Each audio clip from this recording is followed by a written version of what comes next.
Dear sir, my dear uncle, ஏண்டா இந்த விஜய தொட்டோம், ஏண்டா விஜய் கூட இருக்கிற அந்த மக்களை தொட்டோம் நினைச்சு நினைச்சு நினைச்சு ஃபீல் பண்ண போறீங்க.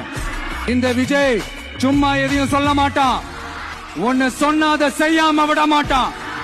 நம்ம ஆட்சிக்கு வந்தா அது என்ன வந்தா வருவோம், அது மக்களுக்கு நல்லாவே தெரியும். குறி வைத்தால் தவற மாட்டேன், தவறுமானால் குறியே வைக்க மாட்டேன். சும்மா பிளாஸ்ட் பிளாஸ்ட் தான். இன்னும் நாங்க விமர்சனம் செய்ய ஸ்டார்ட் பண்ணவே இல்லையே, இன்னும் நாங்க அடிக்க ஸ்டார்ட் பண்ணவே இல்லையே, அதுக்குள்ள அலர்னா எப்படி? பாப்பா பவள விழா பாப்பா, நீ பாசாங்கு காட்டாத பாப்பா, நீ நல்லவர்கள் போல் நடிப்பதை பார்த்து நாடே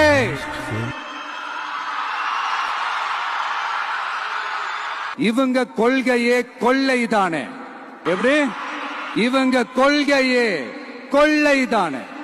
இதெல்லாம் யாருக்கு சொல்றோம், எதுக்கு சொல்றோம்னு புரிய வேண்டியவங்களுக்கு புரிஞ்சா நல்லா இருக்கும். கான்பிடென்டா இருங்க மக்களே, நல்லதே நடக்கும், வெற்றி நிச்சயம். மீண்டும் சந்திக்கும் வரை நன்றி, வணக்கம்.